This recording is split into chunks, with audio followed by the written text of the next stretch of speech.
ইয়ে ইয়ে তুই কি আমার সাধনা? এই পাগলের বাচ্চা, এই পাগলের বাচ্চা, তুই এটা কি করলি? তুই আমার মাথায় সিঁদুর কেন দিলি? তুই মারলি কেন কোয়া? পাগলের বাচ্চা, তুই আমার আবার মারলি? তুই থাক। পাগল ছাগল কোথাকার।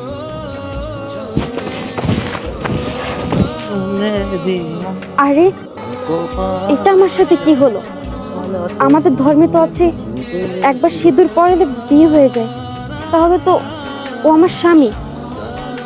না না, যেহেতু আমাকে সিঁদুর পরিয়েছে, ও আমার স্বামী আজকে থেকে।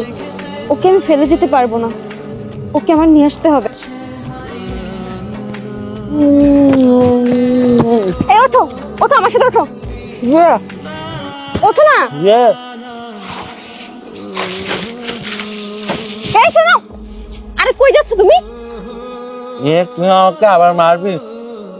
না, আমি তোমাকে মারবো না, আমি তোমাকে খাবার দিব, আমার সাথে চলো। তুই আমার সাধনা কর।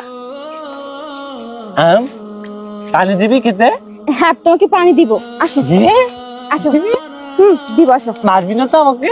না আর মারবো না। চল চল চল, আসো, আমি তোকে স্নান করাবো, স্নান করে ভালো ভালো পোশাক পরতে দিব, ভালো ভালো খাবার দিব। আচ্ছা তুমি এখানে দাঁড়াও, আমি দাদা ভাইকে ডাকি। দাদা ভাই, দাদা ভাই কোথায় তুমি? এদিকে আসো তো। আরে কি হয়েছে? এত টাকাটা কি করছিস কেন বল? আরে কে এটা? আর তোর মাথায় সিঁদুর কেন? ও ভাইয়া, ওর কথা বলছো? ও মানে রাস্তার পাগল। আরে রাস্তার পাগল সেটা তো আমি বুঝতে পারছি, কিন্তু রাস্তার পাগল আমাদের এখানে কাজ কি? দাদা ভাই তুমি শান্ত হও, আমি সবকিছু বলছি। জানো কি হয়েছে?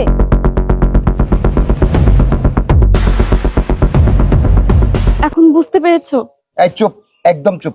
তোর মাথা ঠিক আছে? তুই কি বলছিস? একটা পাগল তোর মাথা সিঁদুর পরিয়ে দিয়েছে বিদায় তুই তাকে স্বামী হিসেবে দাবি করতেছিস, বাড়িতে নিয়ে আসছিস। আত্মীয় স্বজন যদি জানে সিসি করবে।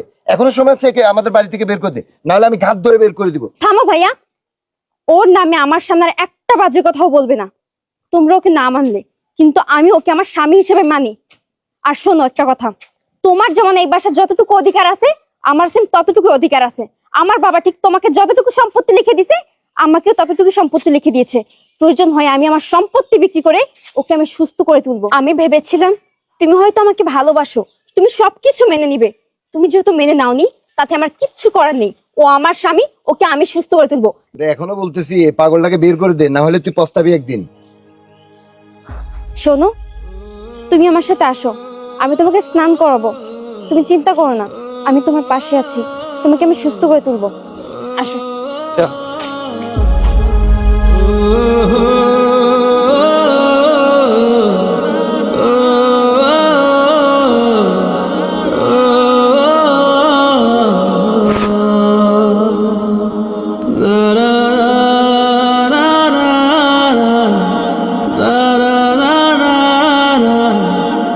বসো, তুমি এখানে বসো, আমি তোমার জন্য খাবার নিয়ে আসি। তুই না অনেক ভালো।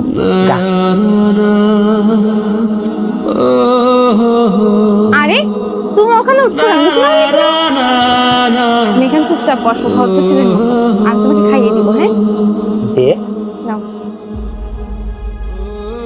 খাও। খাওয়া ভালো। আসো। এখানে কি হয়? এখানে শো তুমি। হ্যাঁ, আর এইভাবে শুতে হয় না, ভালোভাবে শো।